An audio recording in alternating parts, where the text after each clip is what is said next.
Welcome to Real Estate Coaching Radio, starring award-winning real estate coaches and #1 international best-selling authors, Tim and Julie Harris. Real Estate Coaching Radio is the nation's #1 daily radio show for realtors who demand authentic, real-time coaching. Get ready for fluff-free, unfiltered, full-strength honesty about what's truly working to get you into action, helping others, and making money now in today's real estate market. Now to our hosts, Tim and Julie Harris.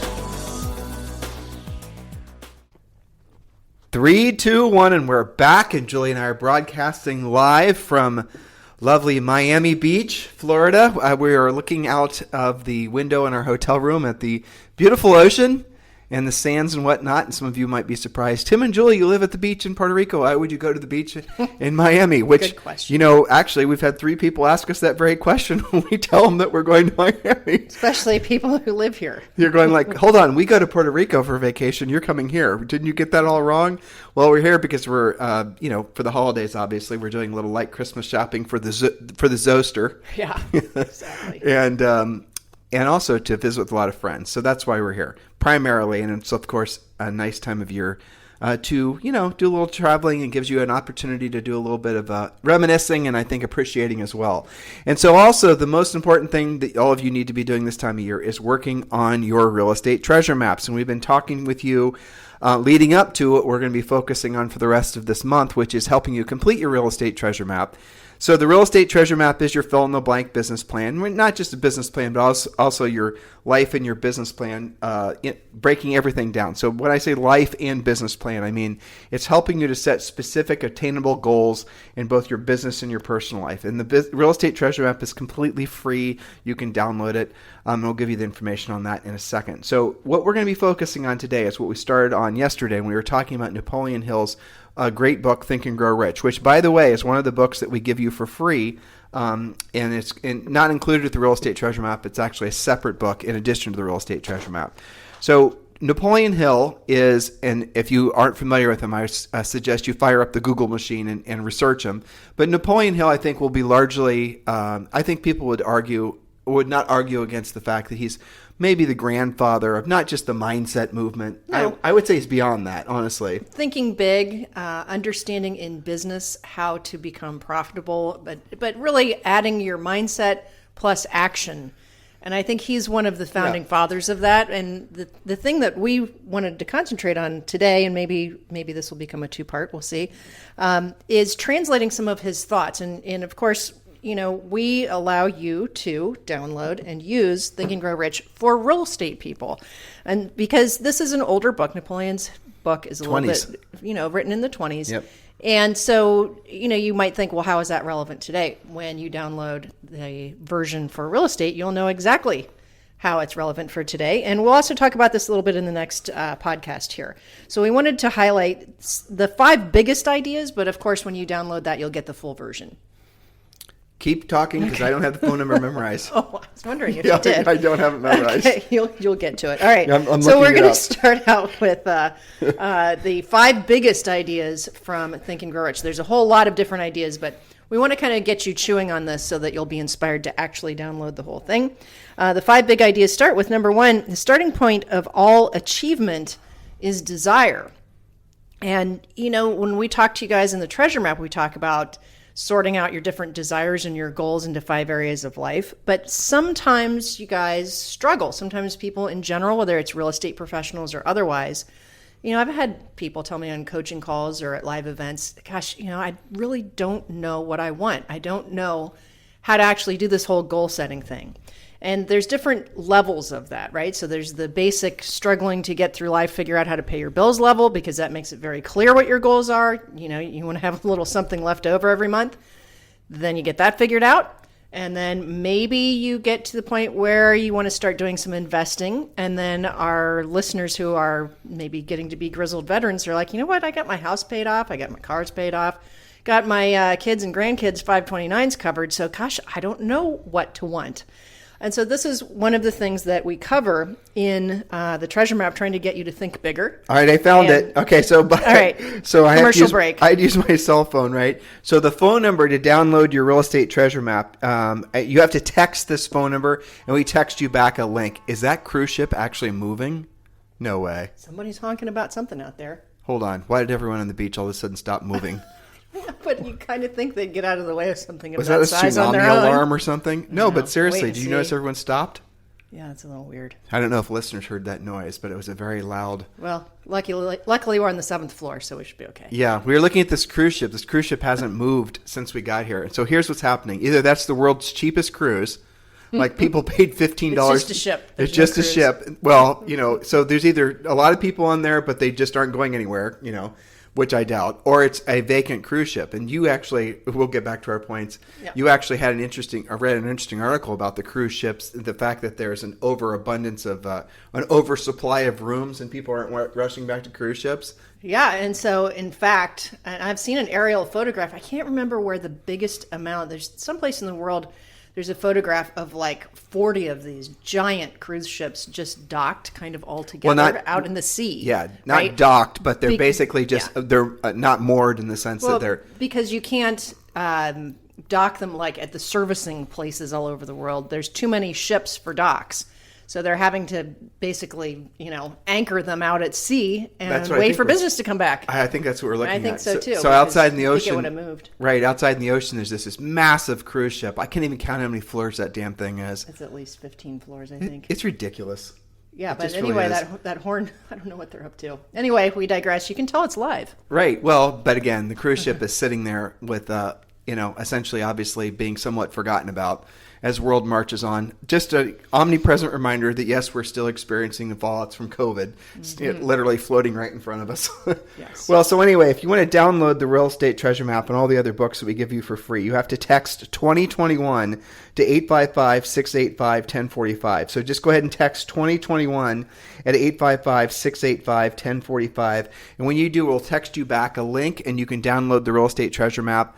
And all the other books that we were talking about, including the Think and Grow Rich for Real Estate, as Julie is reading the salient points about the 5 things that you're supposed to take from reading that particular book. And again, that's a book Julie and I listen to or read this time of year every year because it really does set our minds straight for setting bigger goals and also for making sure that we're not being complacent with regards to the goals that we're setting, which is an easy thing to do. It's an easy thing just to say, well, I sold this many houses this year. I'm going to sell this many houses next year.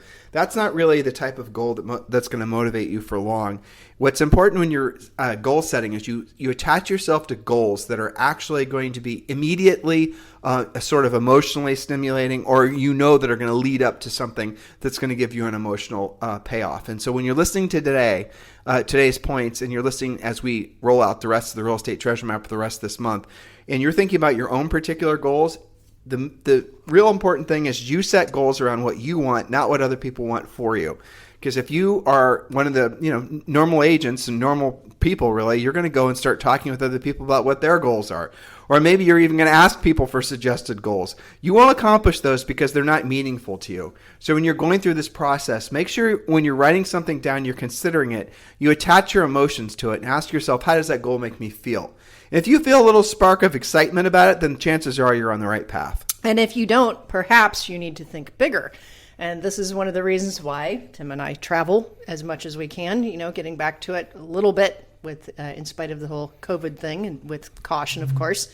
But think bigger. Watch a documentary about a town you've never been to, and maybe that's interesting to you. Go to a bookstore, look at magazines about things that you have a little bit of interest in. Join some things, and try out. Maybe you've always wanted to get better at photography. Well, go pursue that. Think bigger. It doesn't all have to be, like earth-shattering huge goals. Sometimes it can be a curiosity you have. Sometimes it could be something that you've wanted to get better at, but you've never drilled down on. So you've got to find that desire. Well, I remember the first time when you and I were in our 20s and we were selling real estate, where we finally had some money so we could start doing some traveling. Mm-hmm. We didn't have any kids. And I remember we just started traveling mostly domestically. And the experiences, we'd go to places that we'd always fantasize about. Well, we're from Ohio, so... God bless Ohioans, because we are ultimately Ohioans, because that's where we're from. But Ohioans fantasize about being anywhere else other than Ohio. That's pretty much true. So we had a whole long list of places we wanted to go, and we started hitting up those places when we were in our 20s. Of course, where we are now, Julie and I used to come down to Miami on a fairly regular basis. Key West and California, but really what we started to gravitate towards are the places that were like where people lived like we wanted to be one day. We wanted to start going places to really expose ourselves to what it's like, what life would be like as a result of having thought big for a long period of time, I guess is what I'm trying to say. Sure.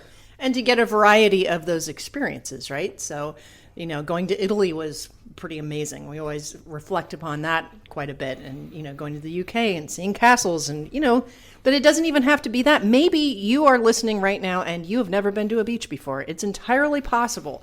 I remember, I had a friend in California that, honest to God, had never really seen a thunderstorm. Well, I'd never been to a beach until, when was I? Well, I'm sure it was with you, because I'd never been to a beach until I was probably... High school at least? High school? Yeah, probably Mexico. Yeah, probably high school. But still, I mean, that's, it's abnormal nowadays, I suppose. But the reality of it is you also, when you're thinking about how to condition your brain to thinking bigger, it's also kind of a fun exercise to start thinking about, I know this might sound a little counterintuitive, but thinking about things that will force you to think bigger. And, I don't think I've ever made it. What, did I? Well, I was thinking, maybe you've never had a new car before. Maybe you have just been dying to have the right space in your house. I mean, the whole country is fueling the housing continued boom. Everybody's moving for different reasons, but, things are okay. What's your saying that we're spiritual beings in a materialistic world? Well, I borrowed that from Deepak Chopra, but yes. But it's true. Yeah, I mean, so I have never made it a secret that I'm a huge car fan. I mean, being down here in Miami, I have to say it's like a constant visual treat, But or rather, it would be up here now, wouldn't it? Since we live in Puerto Rico, I'm so used to thinking. We've gone north. Yeah, that's right. We went north. That's bizarre. But yeah, so the car thing for me has always been important because I love cars, and I'm not loving cars just the prestige of them or just those types of things. I mean, I genuinely love sports cars and driving. I've done some auto racing. I've done some things on different racetracks. Just I'm a car nerd. But the thing that I really like about cars is the community that are behind cars. So when you for example, it just doesn't matter what variety of car you like, but when you start going to those events and experiencing those things, then you're running into other people that chances are maybe thinking bigger than you, and it's going to expose you to a whole new set of thoughts and people you can associate with. It's one of the blessings in our life of living where we live, frankly, in Puerto Rico, and we're exposed. Julie and I run into people every single day that are, sometimes we recognize them. I mean, we are going on a walk maybe last year, and we there's Brendan Pritchard, and turns out he's our neighbor, lives right next door to us, basically. And then another day we were walking, and Julie was walking the other day, and she basically tripped over Ricky Martin. That was awesome. Yeah. I mean, and so when you're around people like that, it automatically forces you to think bigger, because then you realize that, why am I only seeing myself in this particular way and only thinking of myself with these particular limiting beliefs about myself? And oh my gosh, maybe I do have limiting beliefs, and before those were just words strung together, and maybe I'm actually experiencing right now, I'm being confronted with my limiting beliefs, because now I'm realizing that maybe I want a new Porsche or something like that. And that's okay. It is okay. I know there may be people around you, and maybe even yourself consciously or subconsciously are thinking it's not okay. But it's okay. Well, why? Because if you wanted, I'll stick with the car thing. Sure. Because it's easy for me. Mm-hmm. Well, so I've used cars as motivation, but I've also used cars, essentially for socialization, but I've used cars mostly for goal setting. So if I, for example, would have chosen, and Julie's come around to liking cars, but she mentioned going to Italy, for example. So one of the things I've always wanted to do, and eventually after years and years and years, I convinced her that she wanted to do it too. Mm-hmm. Exactly. Because I wanted to go to Ferrari and Lamborghini, and I wanted to go to, all these places in Europe that I've always dreamed about since I was a little boy. And go to see where the cars were being made. Well, you don't just show up and say, I want to go on a tour. You have to be connected. You have to know the right people. You have to go through the paces. You have to figure it out. Well, it took us a long time to do that, but we actually did go there. And in doing so, we obviously met a whole bunch of amazing people, many of which we're still friends with, some of which, by the way, we're meeting here in Miami. But when you want something, for example, if I was when I was selling, when Julie and I started selling real estate, we were in our early 20s. We bought our first house when we were, I think it was 22 and 23. I really don't remember. Do you remember? 21. Well, 21 and 22. Oh, you were 21? Mm-hmm. Oh, yeah, that's right. We bought it yeah, you're right. Yep. We bought it in 2001. Uh-huh. Man, we should have kept No, that. 1990. I don't know. 1992. 1992? Do you remember how old we are? I choose not to. Yeah, it was a long time ago. I'm too old to remember how old we are. Apparently. This is at least 4 cappuccinos in, too. That's a great excuse, too, yeah. Well, so, Right. I remember setting the goal of, and we sold over 100 houses our first year with our pendings, and as far as I know, no one's ever done it before or since.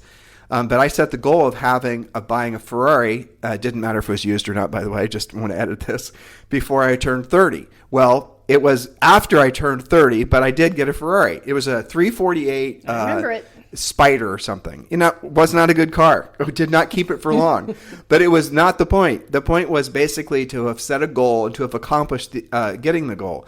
And then, well, look at what else that created. So in the pursuit of said car, then I had to learn how to really, because I really stayed focused on that. That was a big thing. Ever since, again, I was just a little boy. I always liked cars, Magnum PI, the whole thing. Oh, and then not so long ago, just a few years ago, Julie and I were actually in Hawaii, and we went to Magnum PI's mansion, which had been bulldozed, unfortunately. Oh, so sad. Yes, and I'll tell you guys a little fun. It's a local, when we were in, what island were we on? Oahu. Oahu, yeah.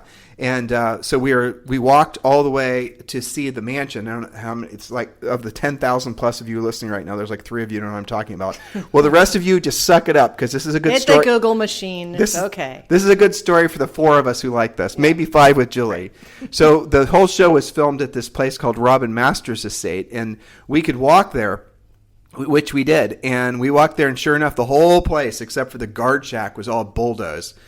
So as we were walking back, we stumbled across locals, and the locals told us that none other than Barack Obama had purchased the mansion through a holding company based out of Chicago and bulldozed the whole thing. And it was like soul crushing to see that, but at the same time, it was also kind of the beach was still there. Kind of a funny story. Yeah. But anyway, so I always had a fantasy of owning a Ferrari, and I set the goal of owning the Ferrari before I turned 30, and it was 30 and a half basically, and I did it. Mm-hmm. But in order to do that, in order to accomplish that goal, what had to happen? Well, I had to learn how to sell. I had to learn how to save money. I had to learn how to help people. I had to learn how to close deals, and Julie and I obviously had to learn how to work together. We had to learn how to run a business together. We had to think of all the things that the pursuit of that goal that I was obviously really emotionally attached to forced me to do. And Julie had similar goals too. Hers were mostly, travel and such, which we did those along the way too. Well, but that's a great example, Tim. And I love big goals that cause other goals along the way to happen. Yep. I'll give you another example. We have a great coaching client in the state of Washington, and his big goal is to run a marathon. I think it is in July. So it's specific. You know that Ferrari? I was just thinking about that Ferrari was in 1993. I remember. I remember. Yes. That's funny. But so he set this goal of running a real marathon in July. Okay, so we have a date. It's measurable. It's specific. And I was asking him, this is his first real marathon he's run. And, I was asking him, well, what is the preparation for that? Well, there's a whole running coaching program that he has to do for 90 days to 6 months prior to, depending on how good of shape you are and how much running experience you have. So those are little milestones along the way, which is causing him to also have to change his nutrition, right? So, and then modify his schedule. So you see how all of these goals are stepping stones on the way to the big one. Physical goals are always the easiest to try to use as examples for the reasons that you just stated, right? Because there's a lot of books and podcasts and coaching programs that have written about people who want to, do marathons and do triathlons and all the rest of it. And it's a very formulaic approach, and a lot of people because it's very do this, do that. It's very black and white. Yeah. Right. Whereas when you're trying to obtain a goal that's a little bit more obtuse, like for example, buy a Ferrari by the time you're 30. There you go. I mean, there's not a clear-cut way to do that. And when you're seeking out advice from people, like we had a coaching client in San Diego. I'm trying to remember his name. I know he's a podcast listener. I'm so sorry I don't remember your name. But he is a loan officer, actually, and you'll remember his name, won't you? I will eventually. Chidu. It sounds like that. Yeah, it's not that. That was a different client. It does have a C, though. Oh, I'm so embarrassed I don't remember your name. In any event, I'm on vacation, and I have an excuse not to remember all the intricate details of clients' names. I'll remember as soon as I stop trying to remember his name. But listen, he sent me a picture that he bought himself a Ferrari. Nice. Yes, That's he awesome. bought a, what did he buy? He bought a 488, like a dark gray 48 Ferrari. Cool. And Michael. Yeah. Yeah. It's something with Right. a CH. Anyway, so he's a loan officer in San Diego. Yep. He bought his Ferrari. I believe he bought it, and I think he's only 31 or something like that. Mm-hmm. So he set a bigger goal than I did. Of course, there wasn't cool. The Ferrari I bought was a piece of crap, and he bought a way nicer car. But he did it. Yeah, he did it. That was the point. But good. Again, the takeaway here is when you set big, audacious goals that you're almost embarrassed to tell other people, but it's something that in your darkest of days motivates you when you're sitting there and thinking, oh my gosh, the world is definitely caving in around me and doesn't want me to accomplish my goals. And then all of a sudden, you can put yourself in that place where you're traveling to Italy, where you're walking around some beautiful historic place you'd only learned about in National Geographic. And some people don't like to go to ancient, history. They want to go to places where like the world's going to be. So if you want to go to what a real modern version of, say, for example, a city would be, go to someplace in the Far East. Go to Dubai. Go to Dubai. Go to places that are really going to challenge you and excite you.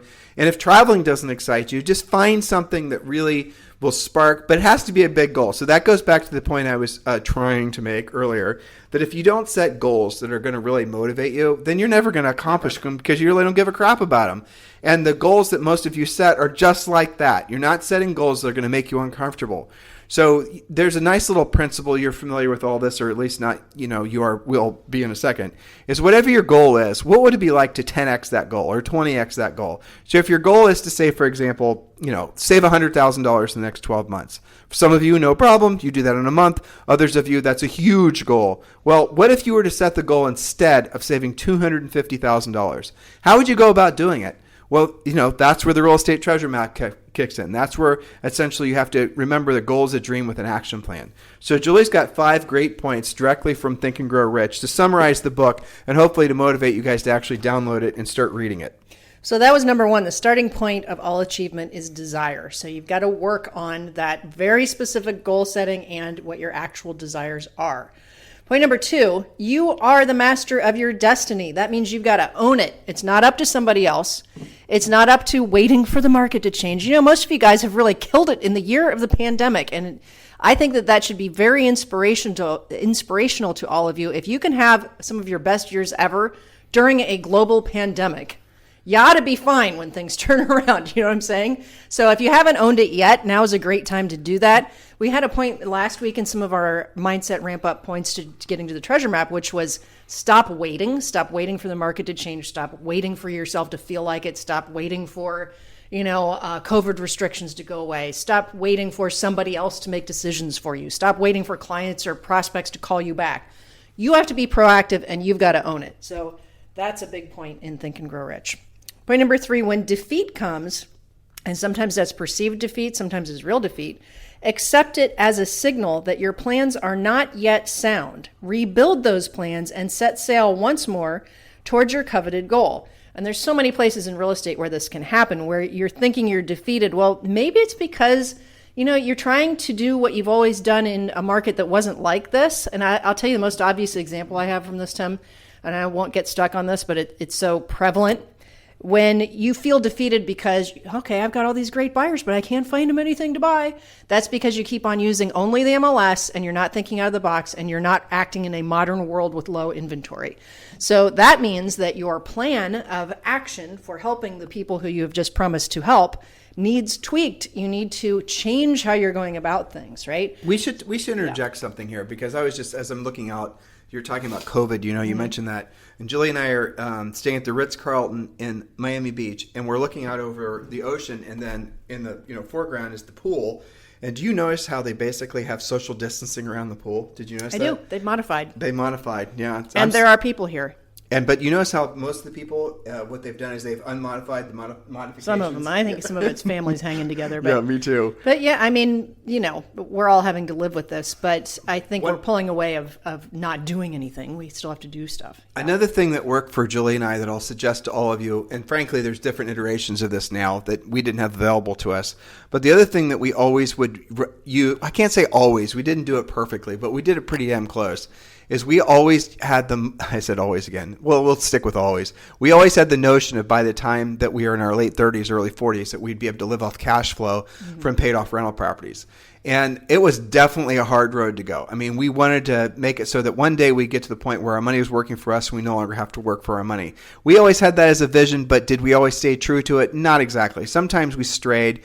But what this did is it required a absolute focused, enforced set of rules for ourselves pertaining to lifestyle and spending money. So, it's so funny as I even try to struggle describing this. Yeah. Because I think back of all the times that when you and I were accumulating rental properties, how infrequently we'd come across anybody that understood what we were trying to do to the point where we just stopped trying to tell them. Yeah. Because we were making sacrifices in lifestyle because we wanted to save cash to buy a property. Now, what was it? How many did we end up financing? Just 3, and the rest we ended up paying cash for. And we did that because, again, it was forcing us to follow a certain set of rules because we didn't want to, experience what so many other people, especially in real estate, experience, which is bankruptcy, or a lot of people in life experience. Essentially, they overspend on lifestyle, or they take too many risks. And look, we always were looking for opportunities to make our money work for us when we no longer had to work for our money. We looked at real estate franchises, Keller Williams and all these other things over the years. But when we'd look at these numbers and we'd look at essentially what was being presented to us, and we compare it to the plan that we were on with regards to buying rental properties, and we try to buy usually maybe 3 or 4 per year. It's usually that worked out, but sometimes it was only 2. It just depends, But when we would have that as our rule, okay, Julie and I had this notion that if we had a paid off rental property, that rental property would then produce an average of $800 at the time dollars per month. We knew we wanted to make about $30,000 per month by the time off paid off rental properties. By the time I was 40 and Julie was 39, and we exceeded it. But the thing that was fascinating about that whole experience is that you might, make that much money from your rental properties, but that doesn't mean you're netting that much money. It's just like everything else. Sure. So then you're dealing with expenses, and there's the management of everything, and then there's so you modify your plan as you go, but you keep your North Star. But the point I'm trying to make again is that we had that as our rule, as our benchmark, because you and I both attached ourselves to the idea that we could be living off of the passive income that came from the rental properties before we were too old and too gray. Sure.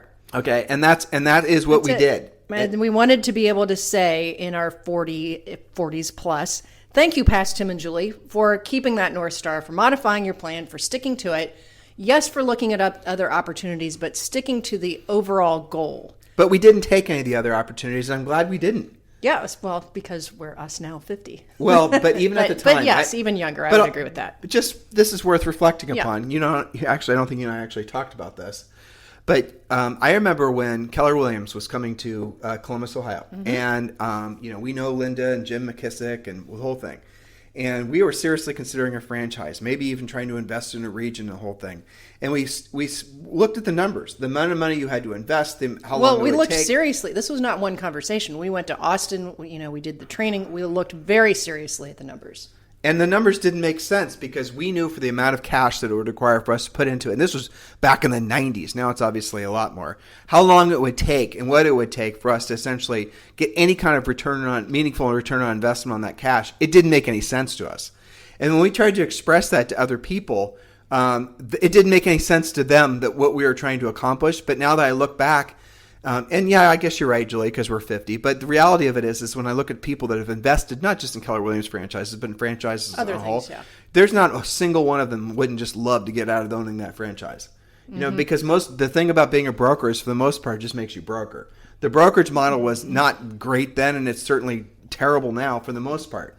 And so I look back upon all these decisions we made, and I'm glad that we had the fortitude to stick to our beliefs. But it was fascinating that at the time, we didn't have anybody that was reinforcing what we were trying to accomplish. No, not really. Yeah, and what was it that we were attaching ourselves to? What we were being sold was being sold based on an ego thing, right? The conversation wasn't about finances. It was about owning a brokerage, saying you own something, you own a franchise, all these agents are your agents, da-da-da-da-da. So it was all based on ego stuff, and people were blindly and I'm not trying to pick on KW because there's most everything in life is sold this way. If people were to all of a sudden start looking at anything in terms of what's my actual return on investment going to be, there's so many fewer things that would be sold. That's true. Truthfully, so many of these like I was on I had a coaching call with somebody just a few days ago. That's a very cool helicopter flying by. It is. And he was thinking about investing in a franchise gym. Mm-hmm. And I was asking him about the numbers, and he told me how much it cost to start. He told me how much it was monthly. It just gave me all these numbers. But then I said, well, what's the average net profit off of it? And he'd already met with he went to the main office where this franchise was. He met with the owners. He was all juiced up to do it. Well, how much money do you expect to actually make as net profit out of this gym? And he didn't have an answer. Yep. And it was nowhere in their printed material. It was nowhere in any of their pitch material. It was nowhere on any of their fancy videos. Nowhere anywhere did they actually say, when you reach this level, this is what your money is going to be. And I said, did it occur to you what's motivating you want to pursue this? And he finally confessed it's because he's bored of, he's burned out on real estate, which he had a fantastic year, and I can understand why he would emotionally feel that way. But you guys see how these sort of non-business type ways of thinking creeps in, and then you've set yourself on a direction that 10 years, 20 years down the road, you're going to realize, well, this doesn't make any sense because I wish I would have done different things so I could be in a different position financially now. And that's what a lot of you guys need to consider when you're setting your course for the new year. Especially when you're focused on things like lead generation. Are you going to buy leads, or are you going to learn how to be a proactive lead generator? Because the unintended consequences of buying leads and never learning how to be a really efficient proactive lead generator are more significant than you can possibly imagine. What you're going to have to do if you're going to be, dig your heels in about buying leads, if you're not going to be a proactive lead generator, you're setting yourself up for diminished profits year after year after year. And for a whole variety of reasons. Maybe it's the commissions in your market going down. Maybe it's the cost of the leads going up. Maybe, all these different things are going to have a direct effect on your ability to actually have any kind of net profit. How do we know this for a fact? Because we look at profit and loss statements for agents and brokerages, and we've seen what's happened over just the last 5 years. It's devastating. Yeah, well, so the lead question should be, what's the profit supposed to be? Followed by, how am I going to get there? What are the action steps? And in fact, most people do it the opposite way. I want to do this, and I'm going to then, if I even think about the numbers, try and make the numbers fit into my vision of what I think it's supposed to be. Right. And that's then, lack of business maturity. And then you're grasping at straws when you say, well, I can always sell the business. Really? You're going to sell a business that doesn't make any profit? Who's going to be dumb enough to buy it other than what you did? Nobody. You're it. You're the buyer. But when you guys see all these sexy lead generation funnels and all these people trying to sell you stuff, you've got to understand the difference between, so I'm not saying the online lead generation stuff doesn't work. For example, you can spend, we were watching a Shark Tank last night. I'll use this as an example. This is funny, right? And the people, the son and the mom who created Squatty Potty were on. Seriously. First of all, I was just thinking as I was watching this nice old lady, she wasn't even probably that old, but this nice lady with her son. And can you imagine the conversations they've been having leading up to the development of the Squatty Potty? I'm stymied by that. What do these people talk around about the Thanksgiving table, right? Oh my gosh, Mom, I've got the greatest idea ever. So when you're pooping... I know, but the amazing thing is that they actually were pretty profitable. Well, no, that's what I'm getting to. Yeah. Right? So Kevin and O'Leary, they're sharing their numbers. But seriously, think about that. I know. There's just certain things that maybe shouldn't ever be invented. No. Maybe just too much information. It can exist, but there's certain things that I maybe don't want to know about. Yeah, but it could be the best thing ever. Wasn't it funny? No, don't get me wrong. She was very dignified. She was. She was very classy. And they were sitting there talking. You can't help but not make jokes about it. Some of you guys probably watch this Shark Tank. But Kevin O'Leary asked, okay, so what's your projected revenue going to be this year? $7 million. Okay, well, okay, maybe we shouldn't be laughing at the Squatty Potty. That's a lot of money to be.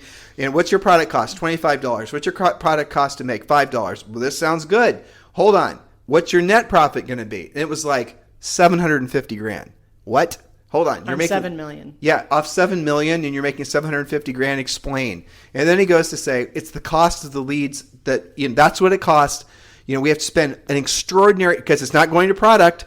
$5 per product. That's not a lot of expense. So this company, Squatty Potty, was spending an extraordinary amount of money just to acquire the lead, just to generate the sale. Yep. Now, if you're going to sell a poop stool, Is that, what would that be? No, that's bad. A poop stool?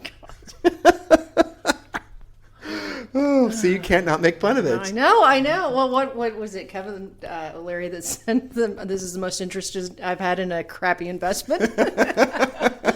That's pretty good. Okay, so if you're going to be selling a piece of sculpted plastic that supposedly helps you defecate better, okay, did I do it better that time? No, it's better. That you maybe have to spend that much money. Why? Yeah. Because, and this was the fascinating part, is that it's an educational product. Okay, so now that even gets worse. So you have to now educate people on why they need to use this thing in order to accomplish something that they're already seemingly not doing, that they're already doing without using said product. Really not even thinking about it. Okay, but they're doing it, right? $7 million selling a plastic piece of molded plastic, that's impressive. So you have to spend that much money to generate that much net profit, which, maybe in your minds, listeners, you're thinking, well, that's great, but it's not really. So the more you spend, can we assume that their net profits are going to continue to stay at 10%?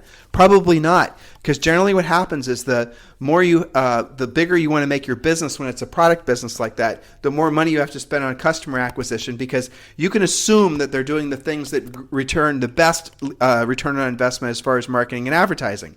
So they're probably going after the lowest hanging fruit, whatever that is.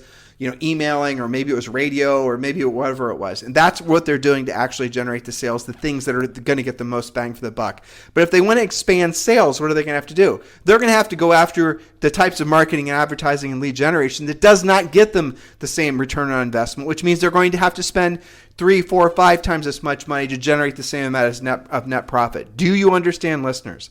This is the philosophy that a lot of you guys have unwittingly attached yourselves to in your real estate business. So in a sort of marketing business, a product-driven business, you have to essentially acquire customers just using, whatever your formula is going to be.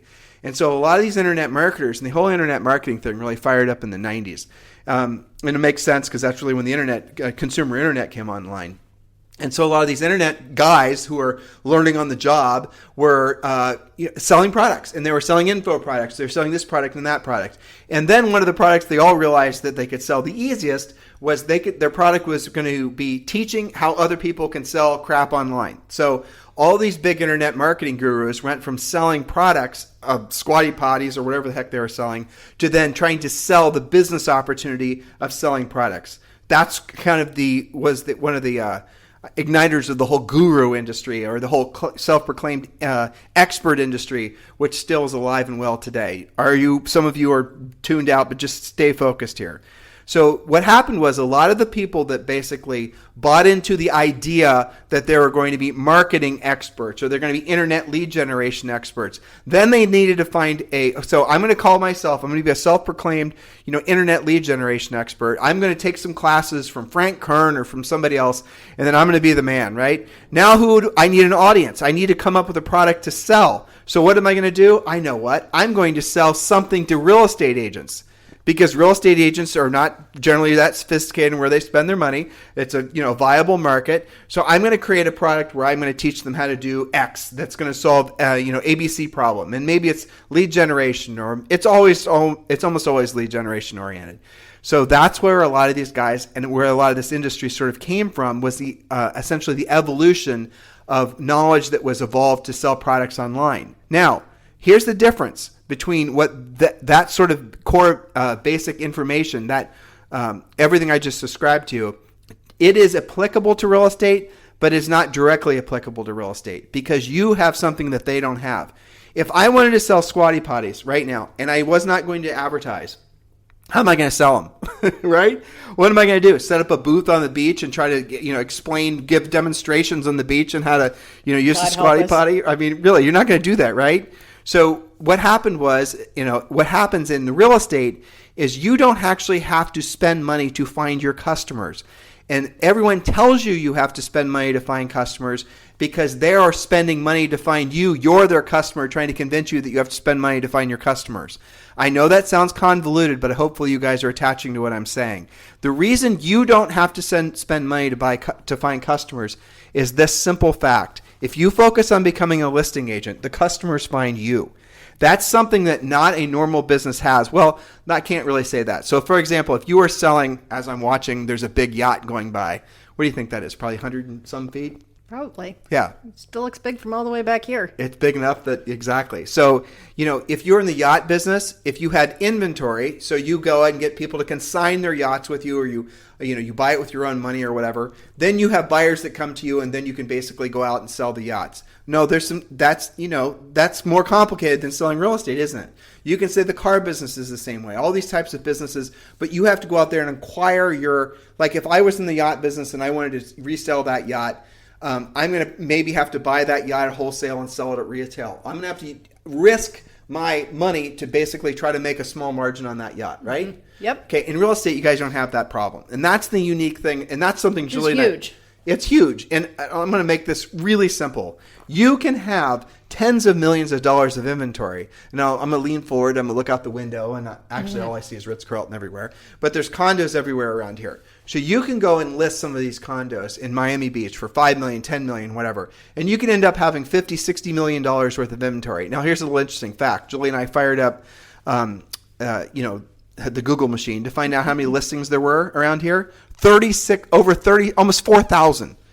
That's a huge buyer's market. Yeah. So if you're in Miami right now now and you're buying buyer leads, you're crazy. Go after sellers. Then the buyers find you. And the inventory, to hold the inventory, to list 5 houses or condos or 10 or 20, it does not cost you anything. You have that merchandise for free when, or maybe down here, if it sells, then you make a margin on it. Your carrying cost for having held that property for sale was whatever you basically promised the seller in terms of marketing and advertising. Do you guys understand that? It is seriously unusual, because if you think about even the car dealer or the yacht dealer or even a grocery store, right? If you're a real estate professional, you don't even have to carry insurance on your inventory. But you don't have to service your inventory. If you had inventory in a grocery store, it's going to expire on you, quite literally. Yep. You got to move product. I mean, it's a different kind of pressure. But you often say, having a real estate license is like a license to print money when you get it figured out. So I think these are a lot of different blessings that when you're in the thick of it, it's hard for them to see that sometimes. Well, like Brandon, who was thinking about starting the gym, right? Mm-hmm. And you look at all the hard costs just to get it out of the ground, and you're not done. Then you have to deal with all the expenses of, the rent's going to increase. Oh, the insurance going to increase. Oh, somebody slipped and fell. Now you have to do the lawsuit. And the tenant next to you goes away, and now the place that you were at is not worth what you thought it was, and nobody wants to go there anymore. Right, exactly. Or maybe whatever gym, fad it is, it comes and goes, and now you're stuck with a franchise that no one cares about. Could be. And so you go through the long list of essentially the types of businesses you could start, and I cannot think of anything better or more elegant than being in the real estate industry. Nope. Honestly. And so when you're thinking about your goals, if you're not thinking big when you're setting your goals, global real estate agents, because we have listeners in almost 60 countries now. On a slow day, it's like maybe 12 or 15,000 of you listen. On a good day, it might be 30 or 40,000 of you listen. The reality of it is you guys have made the right decision. You're in the right business. You're in the right business at the right time. At least for the foreseeable future, 5, maybe 10 years, the real estate industry is going to be absolutely on fire. There's so many headwinds to the economies, global economies on a whole, but all the headwinds basically are going to be great for real estate. And I'll give you the biggest one. Interest rates are going to stay low. What did you see? Did you read the rates? 2.7%, a new record low. Yeah, I mean, think about that. Julie and I, when we bought that little dinky 750 square foot house when we first got married, Yeah. I mean, that we were celebrated and congratulated for having an interest rate of 7%. I know, because it was so low. That was a historical low. Yeah, and then for years it was bobbing around 5 to 6%, and that was considered really killer. Yeah, it was. But here it is. You can get something for less than 3%. So here's a little idea for you. The real estate assets in general, the reason that rich people get richer during troubled times is because asset prices generally increase. You do not have to be jealous or envious or manipulated emotionally or politically by the idea that rich people get richer during hard times. The reason the rich people get richer during hard times is because they have assets that increase in value. So the rental properties that you pick up now for less than 3%, even though in many cases you're buying into what feels very much like a seller's market, it is a seller's market in many markets, but that real estate is going to most likely at least appreciate or inflate enough to more than cover the interest on the loan. So you get the property for free. So if you have the opportunity, look, Miami Beach right now, where we're standing, on the 7th floor of the Ritz-Carlton, overlooking all kinds of different things that are optically distracting, you'll have to agree. Okay. Right. By the way, did you see the size of that dude down there? I did. That guy is notice basically that dude. taking up 2 loungers. Yes. That is a big man. Definitely. Lots of strange visual distractions. Yeah, what were we talking about? Anyways, so when you're thinking about, how can I apply what Tim and Julie are saying? Well, how about this? If you were, and I haven't researched this, so don't hold me to it, but if you were to pick up probably something not too expensive that the numbers made sense, and VRBO that bad boy, you could probably make an absolute killer return on investment down here right now. Well, I know that this is true because many of our coaching clients live in resort markets, and they have been logically, prospecting some of their past clients that own second, third homes that are VRBOs. And you know what their biggest objection is? Hell no, I'm not ready to sell. I'm making so much on this bad boy. I know. So, there's totally lots understand. of proof that is a real thing. And I think, I was reading, I can't remember which magazine or article it was, but it was talking about a new trend of luxury VRBO long-term rentals where people intentionally change their surrounding to go work someplace they're interested in for 30, 60, or 90 days, right? So if I got to be on my staycation or I've got to be quarantined, maybe I want to do that in, Amelia Island in Florida. Maybe I want to go try out Vail for a while. And instead of trying it out for a week, I'm going to go see what kind of deal I can get for a month or 60 days. It makes So I total think sense. this is a thing. Well, but so that's the hard part, right? Yeah. Of looking at essentially, and you and I were writing down some points in the plane of basically all the different, how things are going to change because of COVID, but because of there is going to be some kind of economic reset. And I'm not again, Julie and I are not political, but when you have this much money that's being pumped into an economy and it's a fiat currency and there's all these other, sooner or later, there is going to be some kind of cost to that, which is going to result in a lot of inflation. And look, without going into inflation, the bottom line is we've seen a lot of inflation in real estate, inflation of the increasing cost of things, right? Now, why is that? Because people obviously want to buy real estate primarily, but the other reason is because the money is so cheap relatively speaking, 7% versus 3%, the example we gave you. But then there's other things. How about this? Listeners, did you know that right now used cars, just any kind of used cars, are worth closer to the original MSRP than they have been anytime since like the 50s or something, until like maybe it was after World War II. I don't remember. Crazy. And now why is that? For a whole variety of reasons. One, interest rates are low. People can get car loans, obvious answers, and people want cars. But the big reason is because COVID caused manufacturing facilities to fall down or to slow down and close. Less inventory. Less inventory, and that caused used car prices to spike. Well, you're still now seeing that essentially the inflated cost of, cars that are essentially affecting all cars. If you wanted to go and trade in your car and upgrade it, which might not be a bad idea if that's something that turns you on, you're going to get more for it now than you probably ever thought. If you're leasing a car, good chance that car off lease is worth more than you think. Don't just turn it back in, because it actually might be worth more than whatever your turn-in price is. You actually might have some equity sitting there that you could be cashing out of. You could essentially sell the car on your own, pay the lease off, and keep the profit. Well, now you're starting to see asset prices increase, and just on anything that can be a store of value. You're going to see gold increase in value. You're going to see art increase in value. There was an art auction that just happened in, we watched on Bloomberg last night. What was it, China or something? I think so. Where basically art prices are going crazy. Why are people buying stuff like that? Because they are fearful globally of having their savings in cash, and so they're putting their savings into things that are going to be stores of wealth in the event that their cash loses buying power, which is already happening. Now, most people, 99% of people in the United States, and probably higher than that around the planet, aren't going to really or haven't really paid attention to that or experienced any of this. This is a 1% problem, so you tell yourself, right? But then what happens is inflation really starts to rear its ugly head and starts digging in. Then it starts affecting consumer prices. Everything you can possibly imagine will increase in cost. And if your income doesn't increase in cost, that you can't keep up with the inflated costs of your just normal necessities of life, well, you're going to start feeling really, really poor.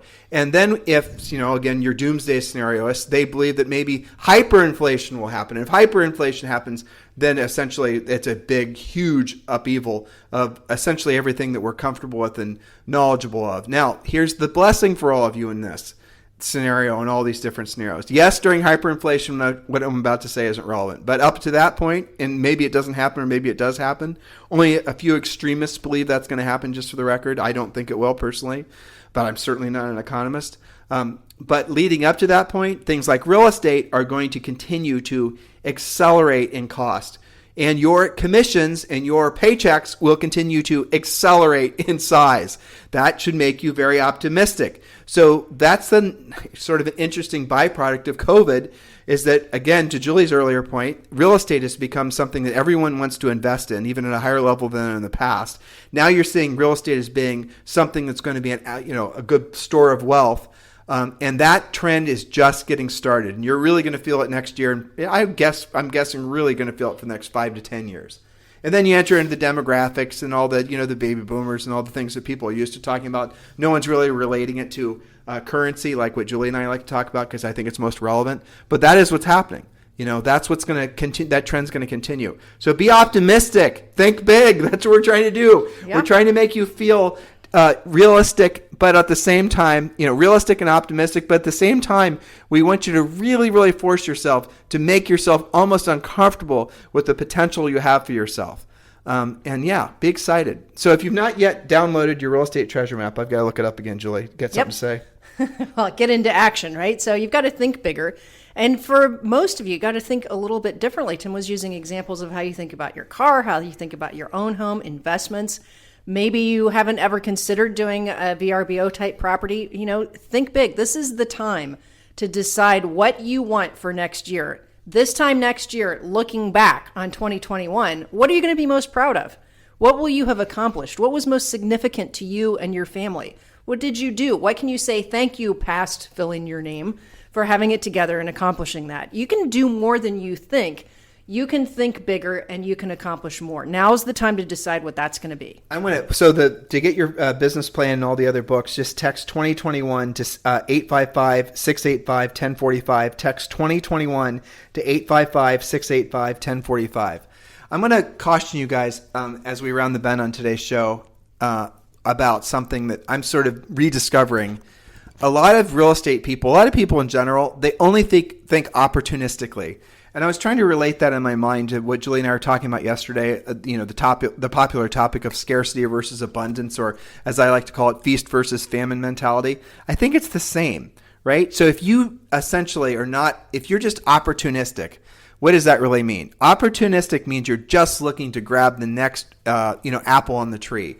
You're not realizing that maybe you should be focusing on trying to buy the whole damn tree or buy the whole orchard, right? Or maybe you're not thinking about, well, maybe I figure out a way to, scale up a system that grabs every apple on every tree. Or maybe you're not even thinking that big. You don't want to think that big. So maybe it's just a function of how do I actually make it so that getting at that apple is a little bit easier than it was before. So how are you thinking? And Julie said, thank you, past, version of you.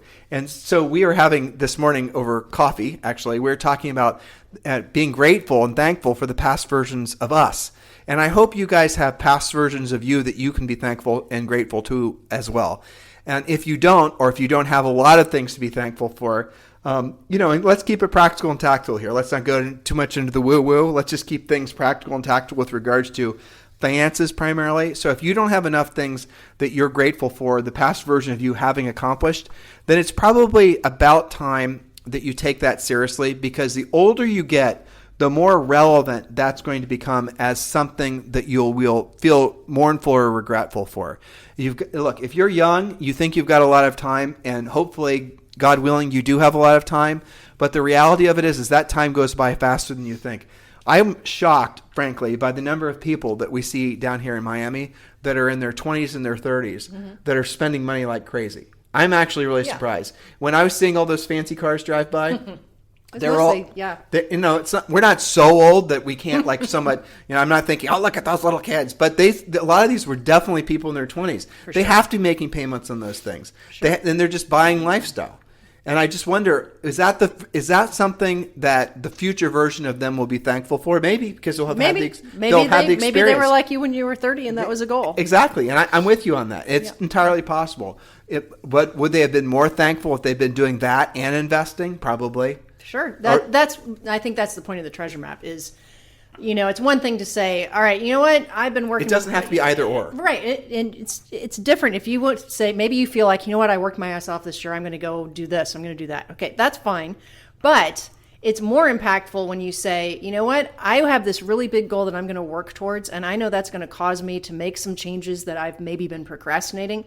That way I can grow my business maturity, my profitability, and have that goal. You're just using the goal as the catalyst. Well, you and I figured out our first year in the business, and I'm going to, this just really shows what being out of our environment causes the brain to do, right? I remember you and I were sitting, when we started selling real estate, you and I were sitting in the conference room of HER headquarters, and you remember, in Arlington.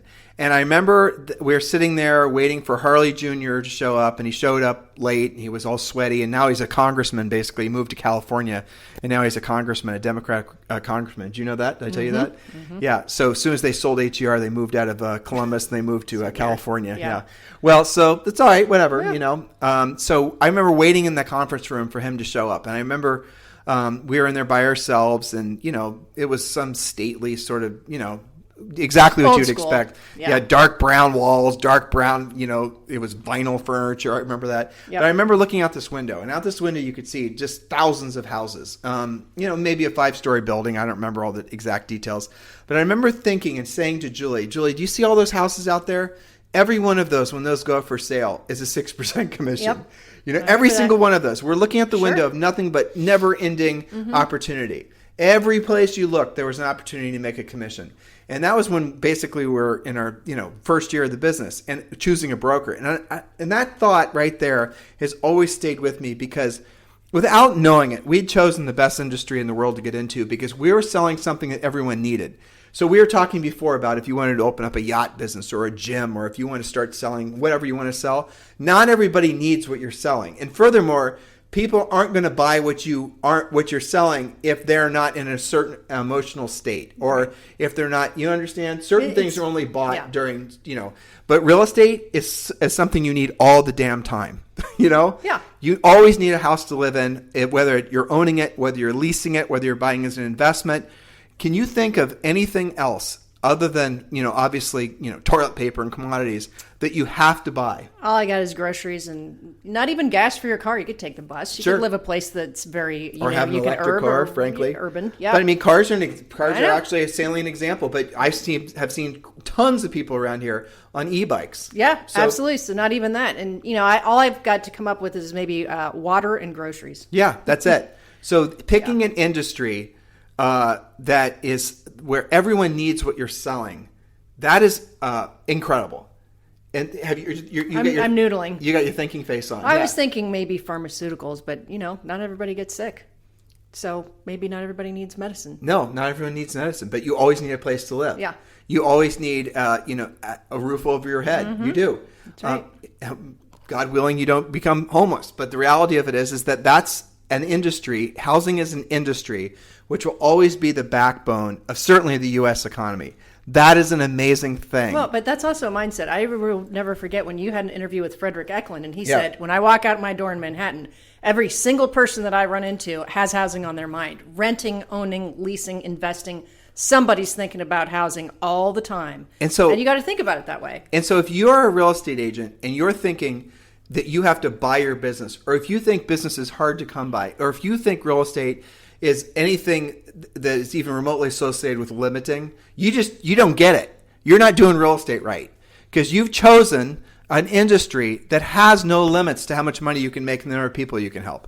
It has no limits to, frankly, once you get your skill set down, where you can live and the experiences you have. You did that right. Congratulations. That's something the future version of you should be thanking. assuming now what you do is you focus all your best energies on becoming a listing agent. What makes and can make real estate hell is when you start buying in the literal sense, to buying your business. That's what makes real estate a living hell. When you start believing that you have to spend your what would have been profit to buy more business because you never learned how to have the skill set to earn your business or be a proactive lead generator. That's going to be one of those things, the future version of you. I promise you, especially after listening to Julie and I and reading our book, Harris Rules, that's going to be something the future version of you probably will not be too thrilled about the current version of you having done. So you still do have plenty of time. And again, I do believe that we're on the start of what's going to be a historical real estate boom, believe it or not, to become a listing agent. Focus all of your best energies on becoming a listing agent. And then all you've got to do is, again, it's part of the real estate treasure map, is focus on what your real estate magic number is, the number of listings you need at all times to meet, exceed your financial goals and hopes and dreams. It's all right there in the real estate treasure map. Download it, text 2021 to... Oh, I should write this down, Julie. So text 20. Oh, I doubt it. Text 2021 to 855-685-1045. You know what? You're good at remembering numbers. Oh, she'll have it memorized. You guys watch. So text 2021 to 855-685-1045. Download the real estate treasure map.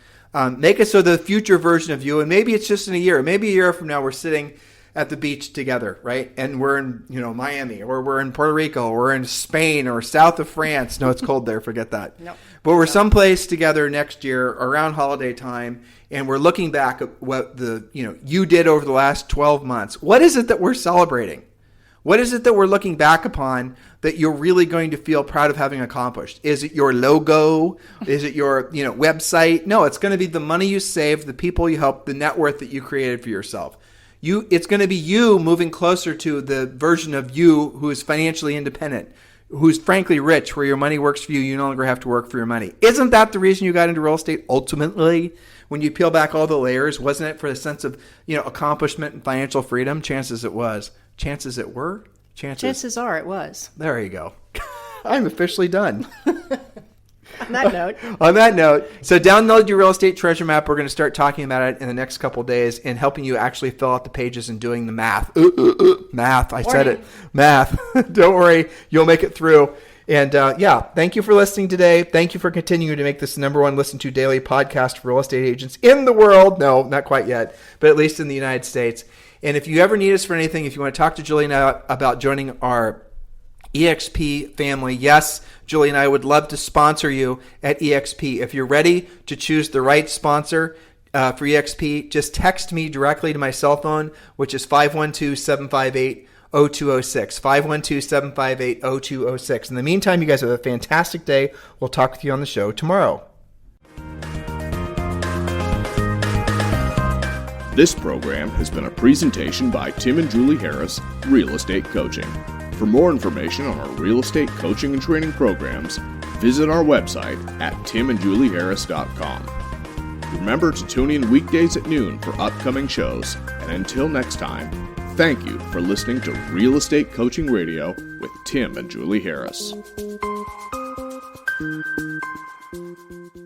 This podcast is a part of the C-Suite Radio Network. For more top business podcasts, visit c-suiteradio.com.